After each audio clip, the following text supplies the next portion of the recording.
어떤 목사님 방에 들어갔는데 그 목사님 가운데 서재에 아주 큰 액자로 이렇게 써 있었습니다. 나 땡땡땡을 중심으로 세상은 돌아간다. 나 땡땡땡을 중심으로 세상은 돌아간다. 어떠십니까? 여러분들 방에 이런 문구 하나 적어놓고 싶으십니까? 나 서정모를 중심으로 세상은 돌아간다. 어떻습니까? 이 세상 끔찍하지 않겠습니까? 왜 이렇게 격하게 웃으시죠? 그 문구가 의미하는 건 뭔지 알겠습니다. 그래, 내가 그만큼 중요하고 소중한 자라는 걸 강조하려고 그렇게 적어 놓으신 건 알겠지만, 크리스천에게 중심은 내가 아닙니다. 내가 될 수가 없습니다. 그럼 우리들의 인생은 누구를 중심으로 흘러가게 되어 있습니까? 바로 하나님입니다. 하나님을 중심으로 돌아가게 되어 있습니다. 우리라는 인생을 영화로 만든다면 항상 우리는 이렇게 얘기합니다. 내가 주인공이야. 하지만 크리스천에게 인생의 주인공은 내가 절대 돼서는 안 됩니다. 내가 될 수도 없습니다. 우리들 인생의 주인공은 정해져 있습니다. 그분은 하나님이신 거죠. 그래서 우리는 일평생 그분을 비춰주는 자, 조연의 역할에 불과한 것이 우리 크리스천들의 인생이라는 겁니다. 이게 성경 속에 나와 있습니다. 어떤 말씀으로 나와 있냐면, 너희들은 착한 행실을 통해 누구를 보이라고 합니까? 하나님을 보여주라고 하는 거예요.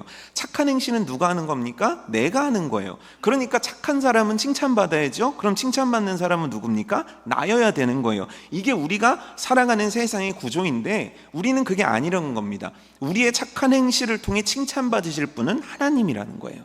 결국 나는 내 인생의 주인이 아니라 내 인생의 완벽한 조연이어야만 하고, 나라는 인생을 통해 드러나야 되는 세 글자는 바로 하나님이라는 글자여야 한다는 겁니다. 오늘 그렇게 산 한 사람의 인생을 여러분들과 좀 나누려고 합니다. 이 사람은요, 흔하게 알려져 있는 이름은 아닙니다. 하지만 우리가 어디선가 한 번쯤은 들어봤던 사람입니다. 이 사람은 엘리에셀이라는 늙은 종이라고 표현되는 종입니다. 이 사람의 주인은 누구냐면 성경 속의 그 유명한 아브라함입니다. 이 엘리에셀이라는 사람이 성경에 처음 등장한 건 창세기 15장 2절부터 3절까지인데, 그때 이 아브라함이 하나님 앞에 이야기하면서 거론되는 이 이름인데 어마어마한 내용을 이야기합니다. 그 내용을 들어보십시오. 아브라함이 가로되 주 여호와여 무엇을 내게 주시려나이까? 나는 무자하오니 자식이 없사오니 나의 상속자는 이 다메섹 엘리에셀이니이다. 아브라함이 또 가로되 주께서 내게 씨를 아니 주셨으니 내 집에서 길리운 자가 나의 후사가 될 것이니이다. 이 얘기를 언제 했냐면 소돔과 고모라 전쟁의 승리를 거두고 그 승리에 모두가 도취되어 있는 날 밤에 아브라함은 하나님 앞에 괴로움으로 호소하게 됩니다. 하나님, 왜 저는 자식이 없습니까? 그러니까 하나님, 제게는 이 자식만큼이나 너무 충성스럽고 훌륭한 종 하나가 있는데 바로 이 엘리에셀이라는 사람입니다. 이 사람을 제 후계자로 세워주십시오라고 하나님 앞에 청을 드렸다는 겁니다. 그럼 엘리에셀은 어떤 인생을 산 겁니까? 아브라함 볼 때 괜찮은 인생을 살아간 사람입니까? 형편없는 인생을 살아가는 겁니까? 괜찮은 인생을 살아가고 있는 거예요. 여러분, 그 당시는요, 노예는 사람 취급을 받지 못했습니다. 노예는 숫자로 카운트 되지도 않았습니다. 노예는 짐승과 마찬가지로 취급당하는 세상이었습니다. 그럼에도 불구하고 아브라함이라는 이 믿음의 조상이 자신의 후계자로 엘리에셀을 거론했다면 이 사람은 정말 대단한 인물이었음에 틀림없습니다. 그런데 놀라운 건 뭐냐면 이 대단한 인물에 대한 기록이 창세기 15장 이후로 뚝 끊겨버린다는 거예요. 정확히 얘기하면 15장 4절부터는 그의 이름이나 그의 행적이 기록되어 있지 않습니다. 그러다가 엘리에셀이란 사람의 이름은 나오지 않지만 엘리에셀이 딱 등장하게 되는데 그 등장한 장면이 바로 창세기 24장이었다는 거예요. 근데 창세기 24장은 무엇을 다루고 있는 내용이냐면 하나님께서 아브라함의 아들인 이삭의 배우자를 만나게 해주시는 놀라운 역사가 무려 한 장을 가득 채우면서 기록되어 있다는 얘기예요. 그리고 이 이야기의 중심 속에는 누가 있냐면 바로 엘리에셀이라는 그 종이 있다는 겁니다. 여러분, 이 인생에서 너무너무 중요한 일 아닙니까? 이삭의 배우자를 만나게 하는 일에 누가 가야 됩니까? 아버지가 나서야 됩니다. 너무너무 중요한 일이니까요. 근데 이 일에 엘리에셀을 보내고 있다는 겁니다. 15장 4절부터 끊겼습니다. 23장까지 어떤 일이 있었는지는 모릅니다. 하지만 우리가 24장에 등장한 엘리에셀을 봤을 때 엘리에셀은 과연 어떤 인생을 살아냈다는 겁니까? 하나님 앞에 어떤 인생을 보여드린 자냐는 거예요. 성경 속에 기록되어 있지는 않습니다. 우리는 뭔가 그런 드라마틱한 스토리들을 원하죠. 그렇지만 중요한 건 뭐냐면 이 보이지 않는 세월 동안 겹겹이 엘리에셀은 다른 인생들을 쌓아가고 있었다는 거예요. 여러분 혹시 크루아상이라는 빵 아십니까? 페스츄리라는 빵 아십니까? 크루아상 빵 좋아하십니까? 그런데 크루아상, 진짜 크루아상 빵은요, 어떻게 할 수 있냐면 가운데를 갈라보면 합니다. 그러면 어떻게 돼 있냐면요, 얇게 밀가루로 된 이 반죽들이요, 얇게 층층이 돼 있으면서 공간이 많이 남아 있습니다. 그런데 가끔 짭퉁 크루아상이 있습니다. 그런 건 생긴 건 똑같습니다. 그런데 물어보면 밀가루가 그냥 뭉쳐 있는 듯이 그냥 일반 빵하고 별 다를 게 없습니다. 그거 어떻게 하는 겁니까? 겹겹이 장인들이 실력으로 겹겹이 쌓아 올린 크루아상은요, 맛도 다르고요, 잘라봤을 때 진짠지 가짠지가 드러난다는 거예요. 우리 인생도 마찬가지입니다. 15장부터 23장까지 어떠한 삶을 살았는지는 모르겠습니다. 하지만 그는 겹겹이 무언가를 쌓아온 거예요. 그리고 그 쌓아온 것이 하나님 보시기에 합하여, 아브라함 보시기에 인정할 만하여, 하나님은 아브라함으로부터 이삭에 이르는, 이삭으로부터 야곱에 이르는 이 중요한, 이 이어가는 이 일에 바로 이 종 엘리에셀을 쓰고 계시다는 거예요. 여러분, 하나님은 여러분들을 보고 계신 걸 믿으십니까? 어떤 걸 보고 계실까요? 막 성전 건축하고 막 고아원 100개씩 짓고, 그럼 여러분들 중에서 하나님 눈에 띌 사람이 있겠습니까? 이거 무시하는 거 아닙니다. 제가 여러분들하고 이미 8년을 지냈기 때문에 여러분들이 고아원 지었다는 얘기는 아직 못 들었기 때문에 팩트에 근거해서 드리는 말씀입니다. 자, 여러분들 중에 하나님 눈에 띌 수 있는 분들 계시겠습니까? 있으면 있다, 없으면 없다 얘기를 해보십시오. 하나님 눈에 띄실 수 있겠습니까? 아마 여기에서 내가 뭔가 해서 하나님 눈에 띌 수 있는 사람은 저를 포함해서 아무도 없을 겁니다. 그런데 여러분, 우리들에게 놀라운 말씀 하나를 하나님은 남겨주고 계신데, 마태복음 6장 4절입니다. 제가 읽어드릴게요. 내 구제함이 은밀하게 하라. 은밀한 중에 보시는 너의 아버지가 갚으시리라. 6절에는 어떻게 나와 있냐면, 너는 기도할 때에 골방에 들어가 문을 닫고 은밀한 중에 계신 내 아버지께 기도하라. 은밀한 중에 보시는 내 아버지께서 갚으시리라. 저는 어떤 단어를 제일 많이 얘기했습니까? 은밀한. 은밀한이 뭡니까? 은밀한.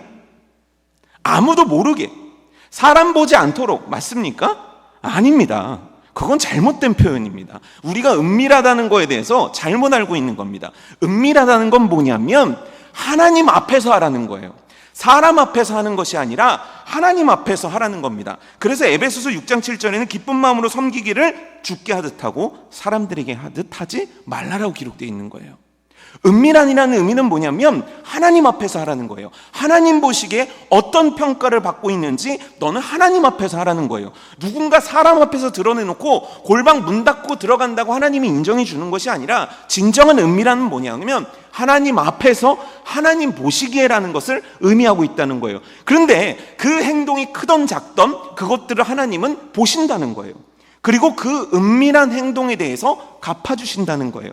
그렇다면 창세기 15장 4절부터 23장까지 엘리에셀의 어떠한 삶의 종적들이 있었는지 성경은 기록해 놓고 있지는 않지만 24장에 어마어마한 일을 맡기신 걸로 봐서 15장부터 23장까지 그는 은밀한 중에 보시는 하나님 앞에 겹겹이 뭔가를 쌓아가고 있었다는 거예요. 아무도 인정해 주지 않을 수도 있고 아무도 보지 않을 수 있고, 니깟 노예가, 니깟 종이, 다 늙어빠진 종, 네가 뭘 할 수 있겠냐라고 사람들은 얘기했을런지 몰라도 그는 하나님께서 이삭의 아내를 데려오는데 주인공처럼 노예를, 그 당시 사람 취급도 못 받는 자를 쓰고 계시다는 거예요. 왜요? 15장부터 23장까지 그가 겹겹이 쌓아왔던 그것 때문 말입니다. 여러분들은 오늘 무엇을 쌓아가고 있었습니까? 여러분들은 무엇을 쌓아가기 원하십니까? 그럼 오늘은 엘리에셀은 과연 보이지 않는 그곳에서 무엇을 쌓아갔는지, 그가 쌓아놓은 것이 어떤 것이길래 하나님 앞에 이렇게 인정받을 수밖에 없는 삶을 살아낸 것인지, 우리 그것들을 오늘 24장 내용을 통해서 좀 살펴보려고 합니다. 첫 번째는 뭐냐면요, 그는 겸손을 겹겹이 쌓아놨던 사람이에요. 뭐를 쌓았다고요? 겸손이 뭡니까? 서목사님 요즘 외모가 빛이 납니다. 아닙니다. 제가 생긴 게 그냥 매주 반죽 같아서요. 이거 겸손입니까? 아닙니다. 잘생겼다고 그래서 내가 생각해서 잘생겼다고 얘기하는 건 교만도 아닙니다. 이렇게 전적으로 비웃으셔도 상관없지만 우리 엄마 보기엔 제가 제일 잘생겼습니다. 여러분들이 인정해 주지 않던 말입니다.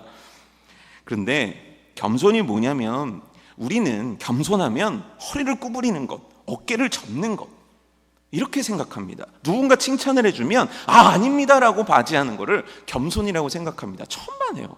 그건 겸손 아닙니다, 여러분. 이쁘십니다? 네. 왜 이쁘니까?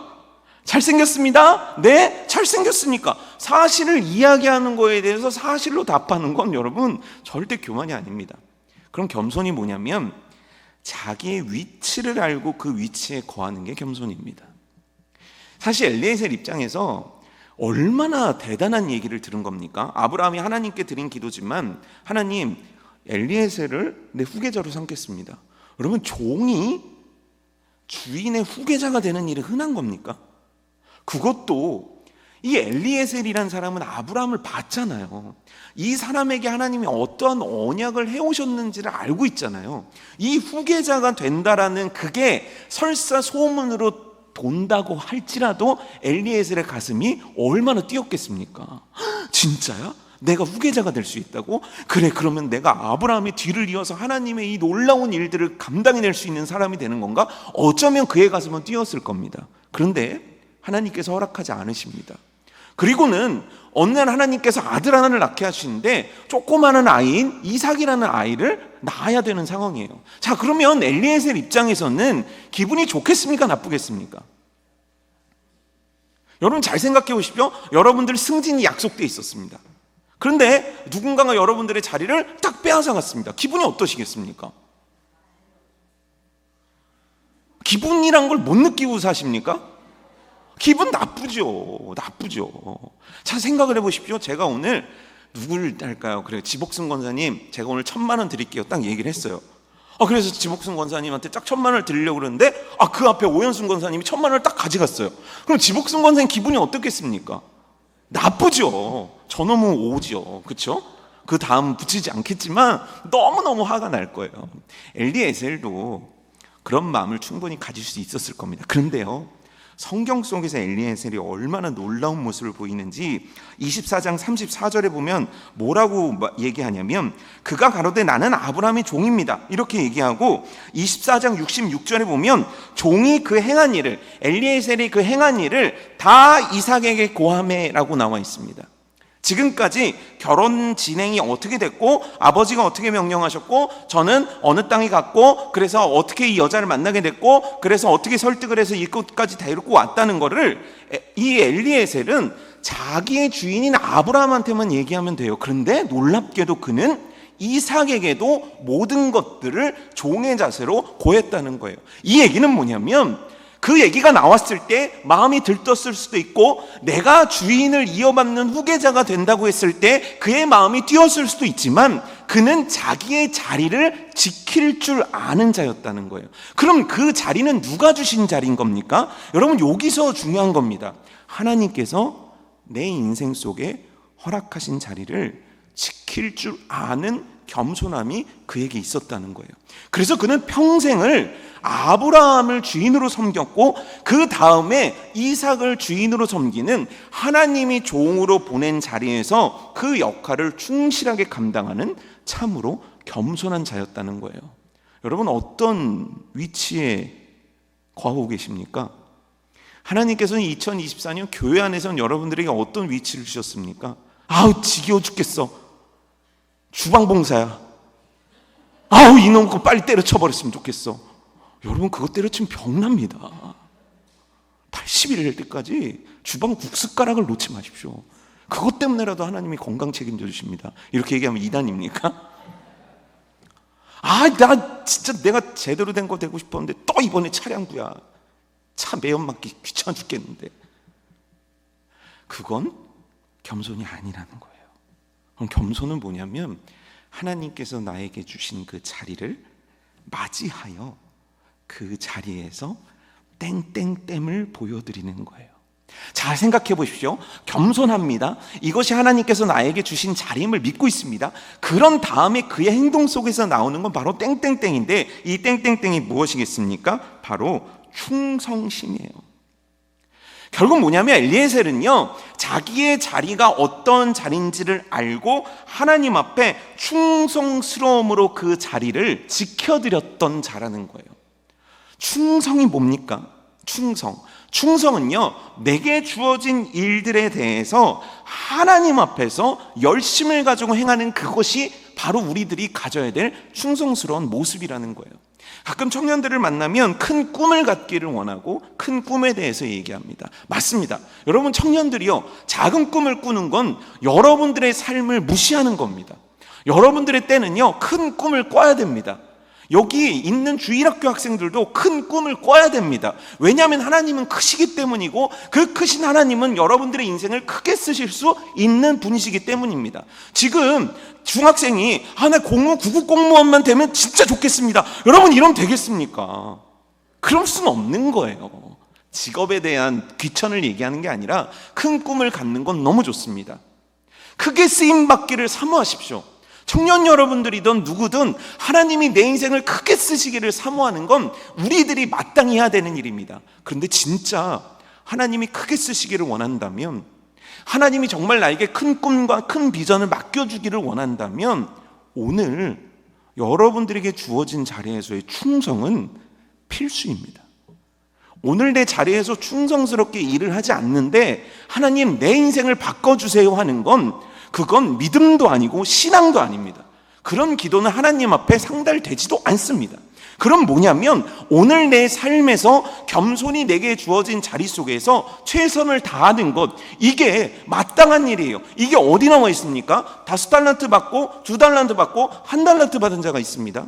그래서 평가는 갈립니다. 1달란트 받은 자는 울며 슬피 울며 이를 갈미 있으리라고 내쫓김을 당하고, 이 5달란트 받은 자와 2달란트 받은 자는 하나님께서 더 큰 것을 맡기십니다. 그 근거가 뭡니까? 왜 이들에게 더 큰 것을 맡긴 겁니까? 성경은 정확하게 그 이유에 대해서 기록하고 있는데, 그게 뭐냐면 너가 작은 일에 충성했다는 거예요.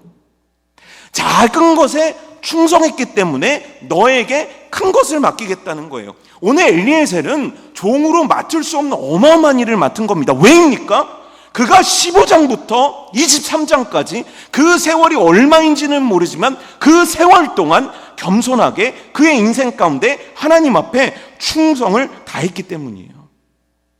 여러분, 불평하지 마십시오. 여러분들의 인생이 왜 이렇게 풀리냐라고 원망도 하지 마십시오. 그건 어느 순간에 나의 선택과 어느 순간에 나의 잘못이 만들어낸 결과입니다. 그런데 중요한 건 우리 크리스천에게는 어마어마한 축복의 기회를 주셨는데, 그게 뭐냐면 오늘 하나님이 나에게 허락하신 자리에서의 최선을 다하면 그 작은 것에 충성했다는 이유 하나만으로 나에게 큰 것을 맡겨주신다는 거예요. 여러분, 이게 얼마나 소망이 됩니까? 이게 얼마나 우리들의 능력이 되는 겁니까? 청년들이요, 서울대 못 갔다고 낙심하지 마십시오. 낙심은 이미 글렀죠. 여러분들이 처한 환경이 나쁘다고 낙심하지 마십시오. 대신에 제발 하루하루를 한심하게 보내지 마십시오. 내가 나의 자신을 봐도 넌 참 열심히 산다라고 인정받을 수 있게 좀 열심히 살아보십시오. 주변 사람들이 넌 왜 그렇게 열심히 사니라고 칭찬할 정도로 좀 열심히 살아보십시오. 12시에 일어나서 엄마가 차려준 밥 먹고 2, 3시까지 게임하다가 5시까지 핸드폰 하다가 6시에 슬렁슬렁 슬랩바퀴 신고 나와가지고 왜 내 인생에는 보물이 떨어지지 않는가, 이런 착각 좀 그만하십시오. 찔리는 사람이 있죠. 절대 그러지 마십시오. 오늘 충실한 거예요. 오늘 하나님 앞에 충성한 거예요. 그게 페스츄리를 쌓아가듯이, 크루아상을 쌓아가듯이 겹겹이 쌓여 그 모양새를 만든 거예요. 그래서 하나님은 이삭의 아내를 뽑는데 이 사람을 쓰신 거예요. 이 큰 일에 그 사람을 쓰시는 거예요. 여러분, 24장의 분량이요 무려 67절까지 이어집니다. 창세기를 보면 기라성 같은 인물들이 많이 나옵니다. 어마어마한 인물들이 나옵니다. 그런데 종이 한 장을 가득 메운 기록은 이게 유일합니다. 그렇게 하나님은 쓰실 수 있는 분이에요. 오늘 충실한 자 말입니다. 이 부분을 잘 보여주는 게 어디냐면 창세기 24장 54절입니다. 이 부분은 뭐냐면 드디어 리브가를 만나서 리브가의 집에 가가지고 이제 리브가를 데려가겠습니다 했던 거예요. 그리고 나서 허락을 받고 그 다음날이 됐습니다. 그 다음날 창세기 24장 54절에 이 종이 어떻게 했는지 보십시오. 아침에 일어나서 그가 가로되 나를 보내어 내 주인에게로 돌아가게 하소서. 언제요?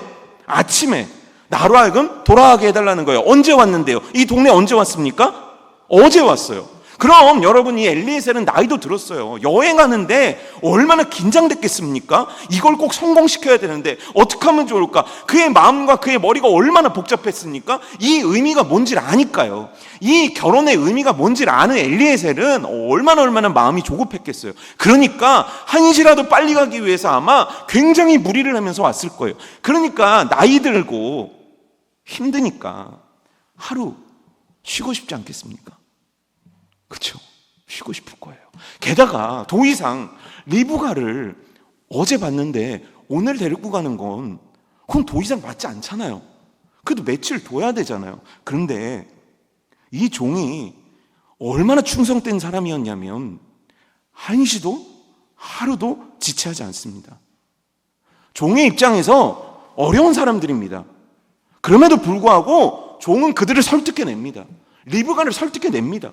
그래서 주인이 한시라도 빨리 원한다는 걸 알고 하루라도 빨리 종에게 달려갈 줄 알았던 충성스러운 자가 바로 엘리에셀이었다는 거예요. 여러분, 2024년의 4월입니다.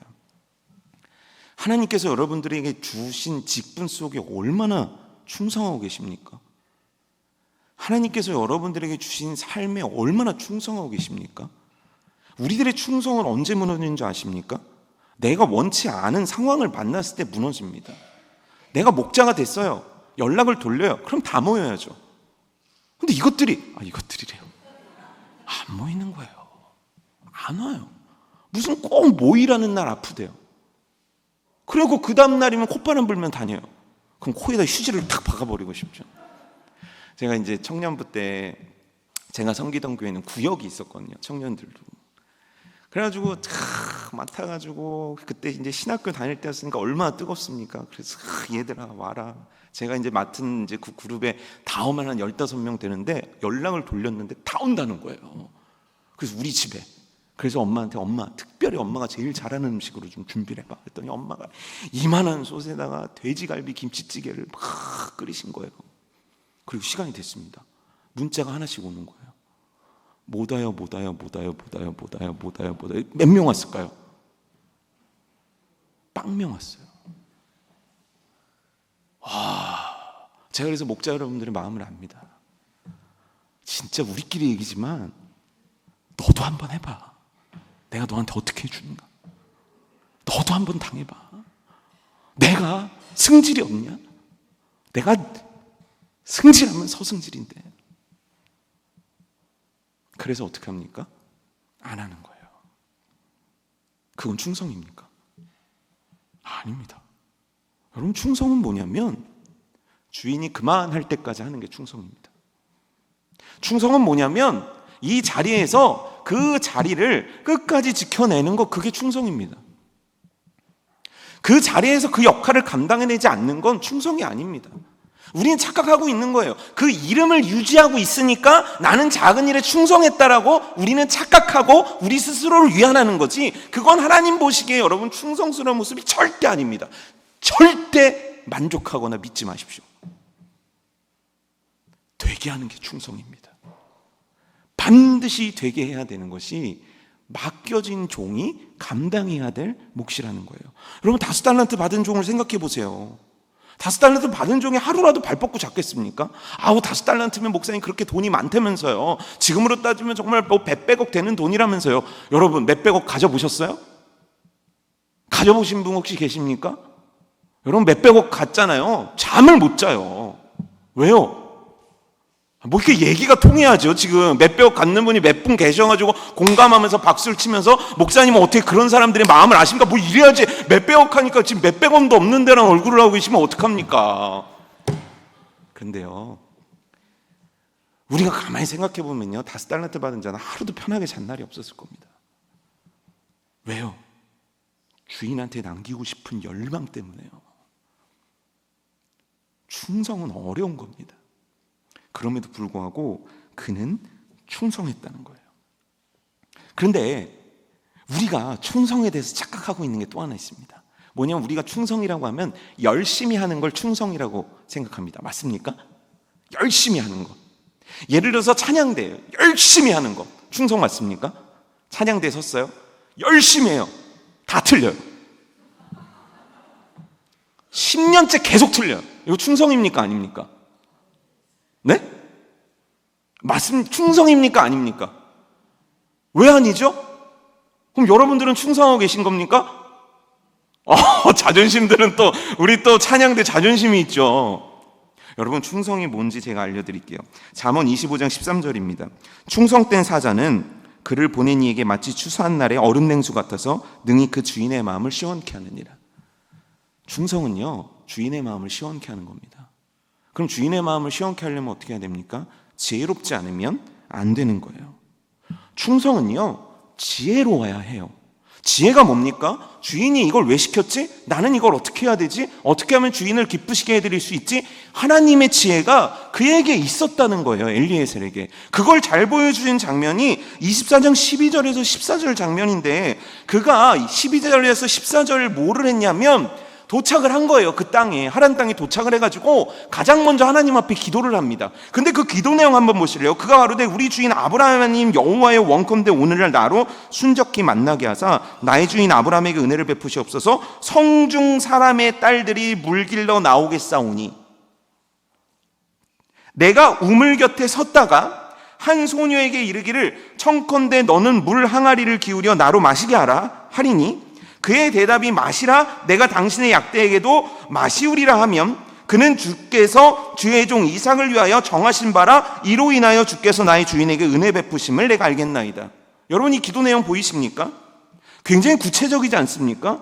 그냥 만나서 여자를 만나서 하나님 제 마음에 와닿고 이게 아니라 매우 구체적으로 언제 누가 나올 건데 그 중에서 어떻게 내가 얘기할 건데 그때 어떤 행동을 보이는 사람, 이 얘기가 도대체 뭡니까? 어디서 나온 겁니까?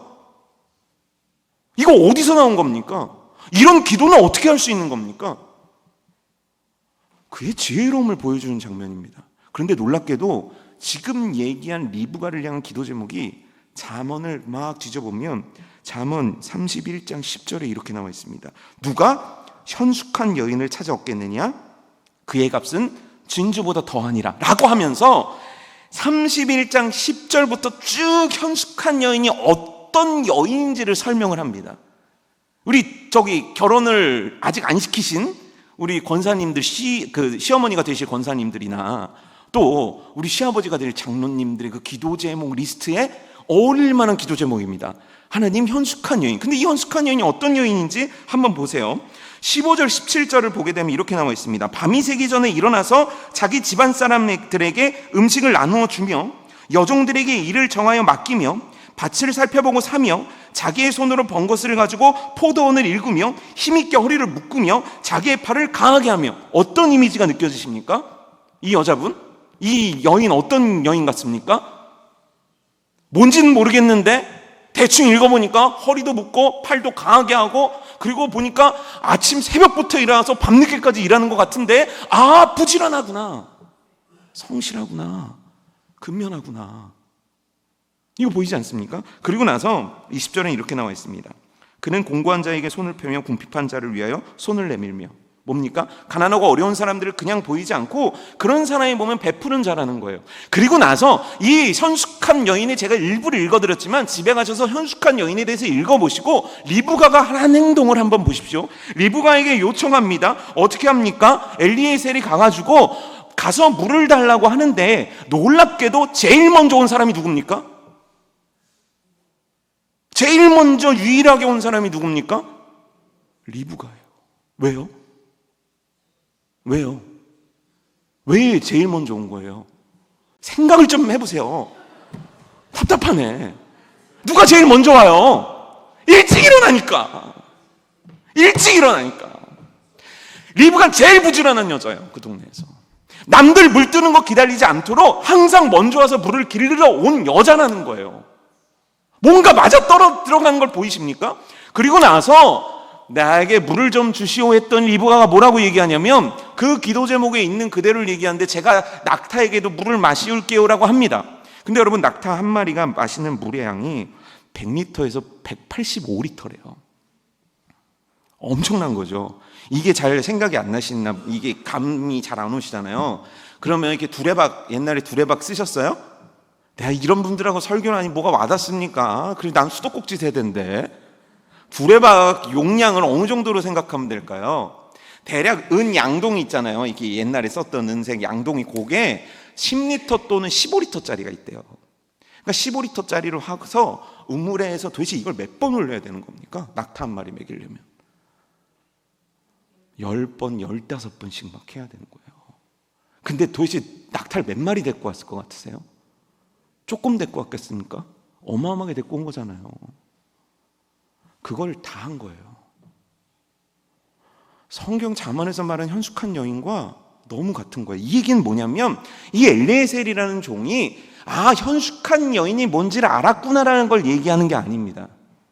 하나님 보시기에 현숙한 여인에 대한 관점이 엘리에셀에게도 있었다는 거예요. 이해되십니까? 하나님의 지혜가 엘리에셀에게 있었다는 거예요. 여러분, 이 기도는 우연으로 나온 기도가 절대 아닙니다. 이 기도는 굉장한 내용을 담고 있는 기도입니다. 그럼 엘리에셀이 어떻게 이렇게 기도할 수 있었는가? 그에게는 하나님의 지혜가 언제나 함께했던 사람이라는 거예요. 그래서 이때 역시 하나님의 지혜, 하나님의 관점에서 어떤 사람이 이 가정에 들어와야 되는지에 대해서 엘리에셀은 너무나 정확하게 알고 있었다는 거예요. 여러분, 지혜롭게 일하고 계십니까? 지혜롭게 일하고 계십니까? 근데 놀라운 건 그 다음입니다.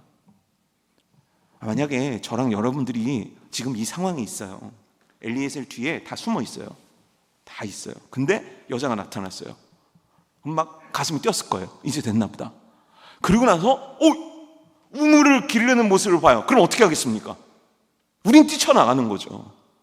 찾았다. 찾았어. 그런데 이 종은 어떻게 한 줄 아십니까?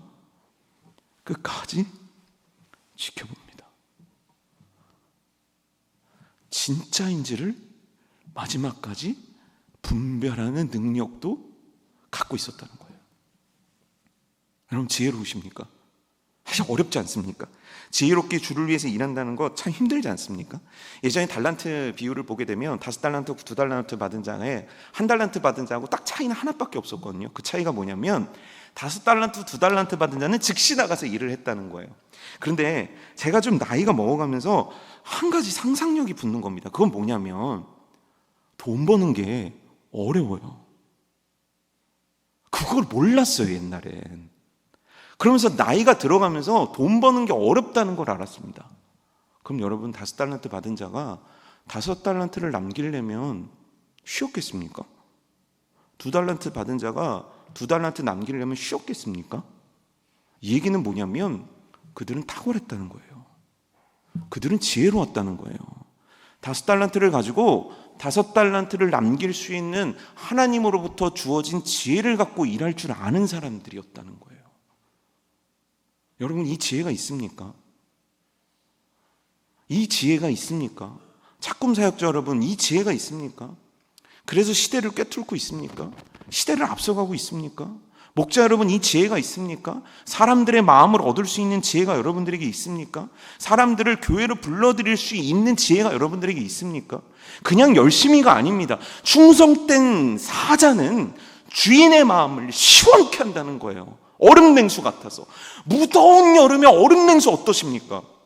꿀꺽꿀꺽 마실 때 느낌이 어떠십니까? 이건 아닙니까? 그 시원함 아십니까?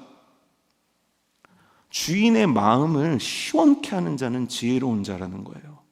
그럼 제가 묻고 싶습니다. 지혜가 없다면, 그래서 내가 지금 지혜롭게 하고 있지 않다면, 내가 지혜롭게 못하고 있다면 어떻게 해야 되겠습니까? 놀라운 말씀 한 구절 읽어드릴게요. 야고보서 1장 5절이거든요. 너희 중에 누구든지 지혜가 부족하거든 모든 사람에게 후히 주시고 꾸짖지 아니하시는 하나님께 구하라. 그리하면 주시리라. 여러분, 예전에 공부 잘하셨습니까? 이게요, 저 같은 경우는 공부를 워낙 못했어가지고 수학을 틀리잖아요. 그럼 이제 가서 한번 물어봅니다.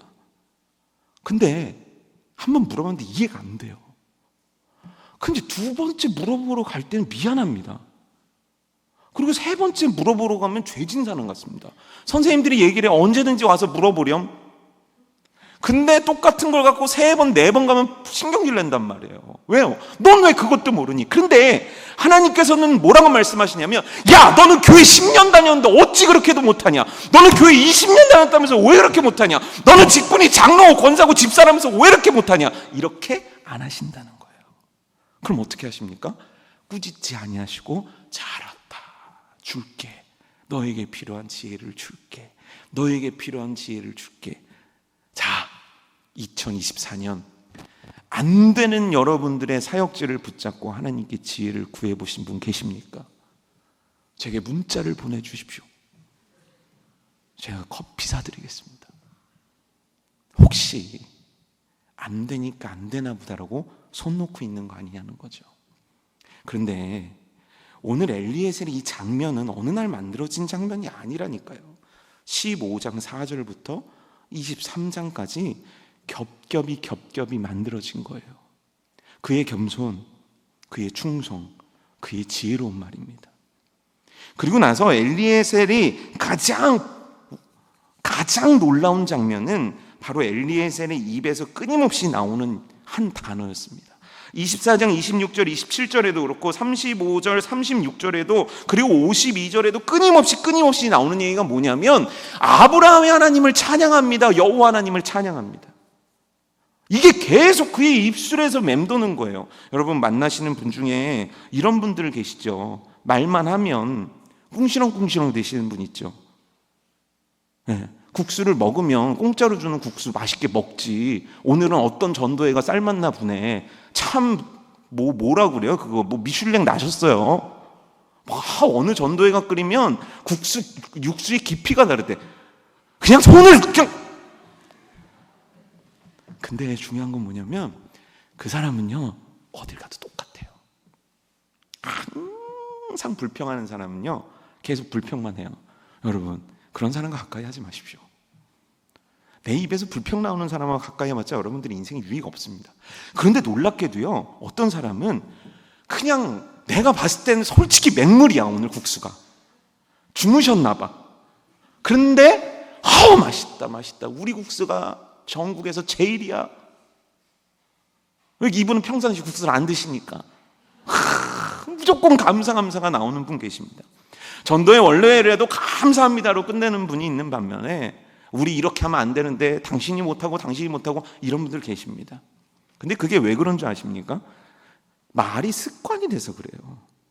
습관은 어떻게 생기는 줄 아십니까? 습관은 기울어진 경향성이라고 하거든요. 기울어져서 이게 오래가면 습관이 됩니다. 이렇게 계속 다니면요, 계속 이렇게 다닙니다. 이렇게 펴는 게 어색하다는 거예요. 뭐냐면, 내 입에 나오는 말은요, 놀랍게도 내 중심의 경향성을 얘기해 주는데, 그 중심으로부터 표현되어지는 게 내 말이라는 거예요. 결국 내가 불평불만을 많이 한다는 건 내 중심이 불평불만이라는 거예요. 내 중심이 감사라는 건 내 중심 속에서 터져나오는 표현이 감사일 수밖에 없다는 것을 말해주는 거예요.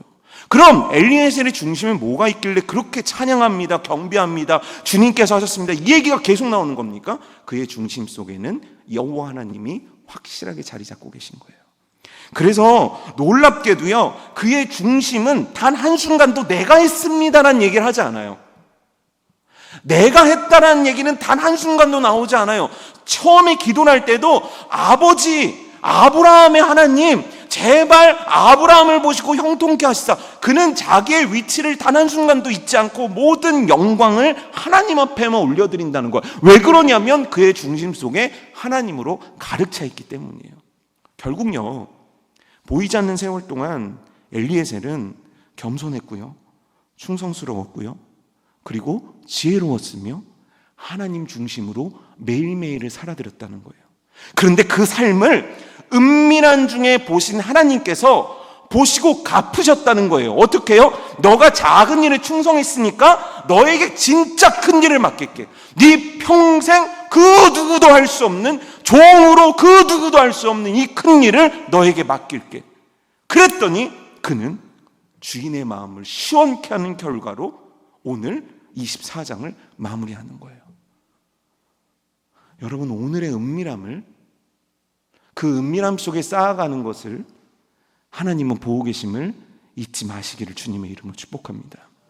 이제 청년부가 예전보다 이제 숫자도 늘고 막 이러니까 주변 분들이 그렇게 저에게 이런 칭찬을 하십니다. 서목사가 잘해서, 서목사가 고생이 많아서 막 이런 얘기를 합니다. 물론 뭐 그게 또 거짓말은 아니에요. 아주 일부. 근데 여러분, 천만의 말씀입니다. 청년부는요, 제가 잘해서 뭔가 움직임이 일어나는 게 아닙니다. 여기에는요, 진짜 종이 되어 충성하는 자들이 있습니다. 진짜 종이 되어 겸손하게 충성스럽게 지혜롭게 하나님 앞에서 일하는 자들이 있습니다. 우리 부장 집사님이 그래요. 우리 홍선희 간사님이 그렇고요. 우리 신동찬 집사님이 그래요. 우리 윤재성 집사님이 그렇고요. 우리 이한나 집사님이 그래요. 우리 장현영 집사가 그래요. 이들이요, 여러분들은 상상할 수 없는 눈물을 흘리고요, 여러분들은 상상도 할 수 없는 헌신을 합니다. 자신의 것을 아끼지 않고 쏟아붓습니다. 그것들이 보이지 않는 가운데 겹겹이 쌓인 결과가 청년교회라는 걸 통해 보여지는 거예요. 우리 회장들이요, 진짜 열심히 일합니다. 우리 임원들이요, 진짜 수고합니다. 우리 목자들이요, 정말 애씁니다. 저희 목자 중에 한 명은요, 청년 목자는 2년 동안 안 나온 애를 만나러 가요. 새벽 2시에도 만나러 가요. 이런 것들이 보이진 않지만 은밀한 가운데 보시는 하나님 앞에 겹겹이 쌓아 나가서 청년교회라는 모양이 만들어지게 되는 겁니다. 교회는요, 엘리에셀과 같은 충성스러운 종들이 만들어가는 곳입니다. 주인이 되고 싶은 자들이 만들어가는 곳이 교회가 아닙니다. 그런 겹겹이 쌓여가는 은혜들이 교회를 부흥시키고요, 그 겹겹이 쌓여가는 순종들이 부흥의 역사들을 끌어당기는 힘이 되는 거예요. 제가 요즘 참 행복한 게 유초등부가 막 가면은 애들이 늘어나는 게 눈에 보여요. 그래서 제가 보니까 이제 얼마 안 남았어요. 조금만 더 하면 거기 좁아 터지겠더라고요. 근데 그렇게 된 이유가 뭔지 아십니까? 그렇게 돼가고 있는 이유가, 금요일이면 자기의 시간 애써서 나와서 전도하는 선생님들이 있는 거예요. 요즘 중고등부에도 자꾸 사람들이 조금씩 이제 새로 들어옵니다. 모르는 애들이 생기기 시작합니다. 그러면서 제가 신기해서 보는 거예요. 아, 중고등부는 왜 저렇게 잘 되지? 근데 생각나는 한 사람이 있더라고요. 신동찬 집사님이 그렇게 여기만 나오면 울잖아요. 누군가의 눈물들이 겹겹이 쌓인 거예요.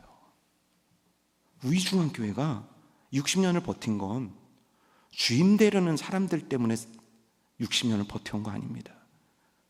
은밀한 중에 보시는 겸손하게 충성스럽게 누가 알아주던 안 알아주던 그 자리에서 지혜를 싸매면서 그렇게 하나님 앞에 목매어 울었던 그들을 통해 우이중앙교회는 오늘 온 것이고, 그분들 때문에 우이중앙교회는 부흥할 수 있는 거예요. 오늘도 낮에 이제 김치를 이제 막 저기다 보내줬거든요. 주민센터에. 저는 이제 양복 입고서는 이제 점잖은 척 갔는데 보니까, 야, 권사님들, 집사님들, 장로님들이 땀을 흘리면서 막 김치를 나르고 휴가를 내고, 그게 뭐라고 휴가를 냅니까? 그런데 교회는 그런 종들이, 그런 그리스도의 종들이 주님의 말씀에 순종해서 세워가는 거예요. 절대 우리의 잘남이 교회를 세우는 게 아닙니다. 오늘 하나님은 보고 계신 거예요. 저는 확신합니다. 유초등부에 일어나고 있는 일들, 중고등부에 일어나고 있는 일들, 청년교회에 이렇게 보면서 전 확신합니다. 하나님은 일할 곳을 찾고 계십니다. 하나님이 누구이신지를 보여줄 곳을 찾고 계신 거예요. 자, 이제 선택은 여러분들에게 달린 겁니다. 누가 엘리에셀이 되시겠습니까? 누가 이 위대한 부흥의 역사를 끌어옮길 수 있는 일꾼이 되시겠습니까? 그 일꾼의 자격입니다. 그는 겸손하며, 그는 충성스러우며, 그는 지혜로우며, 그는 하나님 앞에 서 있는 자입니다. 그런 여러분들의 인생 되기를 주님의 이름으로 축복합니다.